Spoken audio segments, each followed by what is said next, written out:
এখন চলছে কাঁকরোলের সিজন। এখন কিন্তু কাঁকরোল সবসময় বাজারে পাওয়া যাচ্ছে। তো এই কাঁকরোলের সিজনে এমন একটা কাঁকরোলের রেসিপি থাকলে কিন্তু দুপুরবেলা গরম ভাতের সাথে জাস্ট জমে যাবে।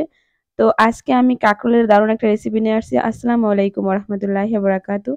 কেমন আছেন সবাই? আশা করি সবাই আল্লাহর মতো অনেক ভালো আছেন। আমরাও আলহামদুলিল্লাহ আল্লাহর অশেষ রহমতে অনেক ভালো আছি। তো প্রতিদিনের মতো একটা রেসিপি নিয়ে আপনাদের মাঝে হাজির হলাম। তো আজকে আমি কাঁকরোল রান্না করব। এখানে আমাদের গাছে বেশ অনেকগুলোই মাশাআল্লাহ দিলে কাকরোল ধরছে। তো আমার মা সবার আগে কাকরোলগুলোকে ছিঁড়ে দিতেছে, যেগুলো হলুদ, হলুদ একটু হইছে ওইগুলোই ছিঁড়তেছে, আর বাকি যেগুলো সবুজ ওইগুলো ছিঁড়তেছে না। তো মাশাআল্লাহ অনেক কাকরোলই ধরছে। তো এখান থেকে আমি বেশ অনেকগুলোই কাকরোল ছিঁড়ছি। দেখুন এতগুলো কাকরোল আমি ছিঁড়ছি। তো এখান থেকে আমি এতগুলো লাগবে না আমার। আমি অল্প কিছু কাকরোল দিয়ে রান্না করব, যেহেতু আমরা মানুষ কম। তো এখানে আমি ৪ টা কাঁকরোল এবং ২ টা আলু আর ৫ পিস মাছ আর ১ টা টমেটো এভাবে কেটে গুছিয়ে নিয়েছি। সবার আগে মাছটাকে একটু ম্যারিনেট করে নেব। এখানে মাছটাকে আমি একটু হলুদ, লবণ এবং লবণ দিয়ে মেখে নেব ভাজার জন্য। তো এরপর আমি চলে যাব মাছটা ভাজার জন্য। এখানে আমি চুলায় দিয়ে দিলাম একটা প্যানে পরিমাণ মতো তেল দিয়ে দিলাম। তেলটা যখন গরম হয়ে আসছে এ পর্যায়ে মাছগুলো দিয়ে দিলাম। তো তেলটা কিন্তু গরম করে দিবেন। এরপর মাছগুলো দিয়ে আমি এক পিঠ করে উল্টে নেব। তো খুব কড়া করে মাছ ভাজবো না। রান্নার মাছ কিন্তু খুব কড়া করে আমরা ভাজি না। তো মাছটা উল্টে দিয়ে আমি এপিঠ আবারও একটু হালকা করে ভাজবো। তো দেখুন আমার মাছটা কথা বলতে, বলতে ভাজা হয়ে গেছে। এবার আমি মাছগুলোকে তুলে নেব। তো মাছগুলো তুলে নেওয়ার পর যেই তেলটা আছে এই তেলের ভিতরে আমি কাঁকরোল এবং আলুগুলোকে একটু ভেজে নেব। আপনারা চাইলে না ভাজলেও পারেন। কিন্তু আমার মতে একটু ভেজে নিয়ে রান্না করে দেখবেন, এটা কিন্তু খেতে দারুণ হয়। আর এমনিতেই গাছের কাঁকরোল কিন্তু অনেক স্বাদ। এখানে আমি একটু হলুদ এবং একটু লবণের দিয়ে দেব, যাতে কালারটা খুব সুন্দর আসে।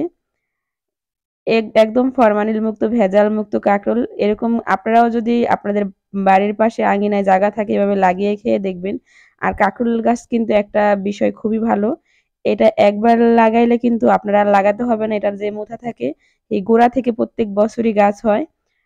তো এখন আমার কাঁকরোলগুলো দেখুন আমি হালকা করে ভেজে নিয়েছি। এখন তুলে নেব। খুব একটা কড়া করে আমি ভাজি নাই।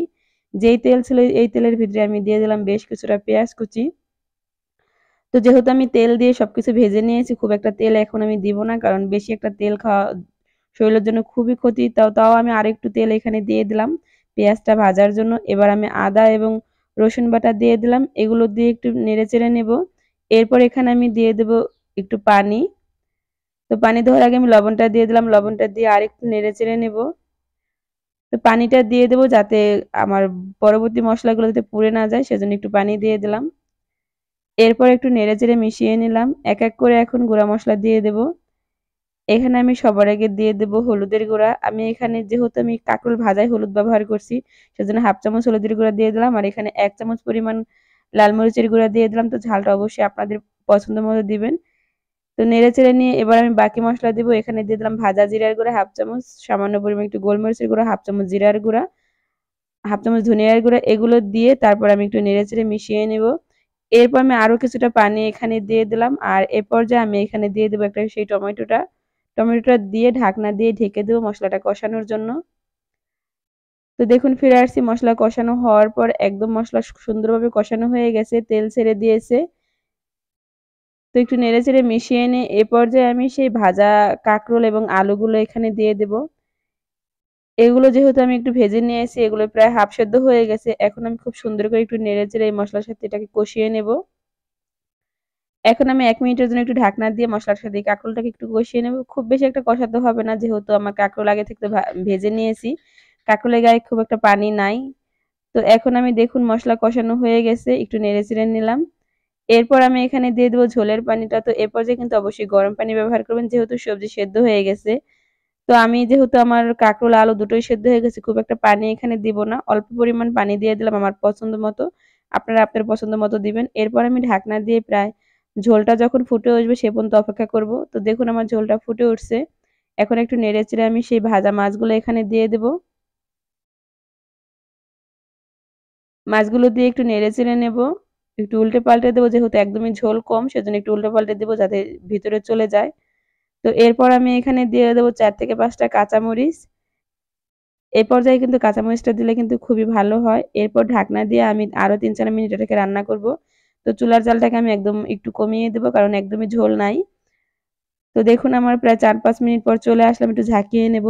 তো এ পর্যায়ে কিন্তু আমি এখানে দিয়ে দিলাম ভাজা জিরার গুঁড়া। আপনাদের কাছে ধনিয়া পাতা থাকে তাহলে ধনিয়া পাতা দিবেন। আমার কাছে ধনিয়া পাতা ছিল না, তাই আমি ভাজা জিরার গুঁড়া ব্যবহার করলাম। এরপর আমি আবার একটু নেড়েচেড়ে এই ভাজা জিরার গুঁড়াটা মিশিয়ে দেব। মিশিয়ে দিয়ে আমি আবারও ঢাকনা দিয়ে প্রায় ২-১ মিনিট রান্না করলেই, একদম লো আঁচে রান্না করব, তাহলেই কিন্তু একদম আমার ফাইনালি রান্নাটা রেডি হয়ে গেছে দেখুন। তো বন্ধুরা, কেমন হলো আমার কাঁকরোল এবং আলু দিয়ে মাছের রেসিপিটা অবশ্যই কিন্তু কমেন্টস করে জানাবেন। আমাদের এই গাছের কাঁকরোলগুলো খেতে কিন্তু দারুণ, মাশাআল্লাহ অনেক মজা হয়। আর এই রেসিপিটা যে এত পরিমাণ টেস্ট হবে আপনারা একবার রান্না করলে খেয়েই বুঝতে পারবেন। আর যারা খেয়েছেন তারা তো অবশ্যই জানেন। আমার ভিডিওতে যারা এখনো একটা লাইক দেন নাই, প্লিজ একটা লাইক দিবেন। আর চ্যানেল নতুন হলে কিন্তু অবশ্যই সাবস্ক্রাইব করে চ্যানেলের সাথেই থাকবেন।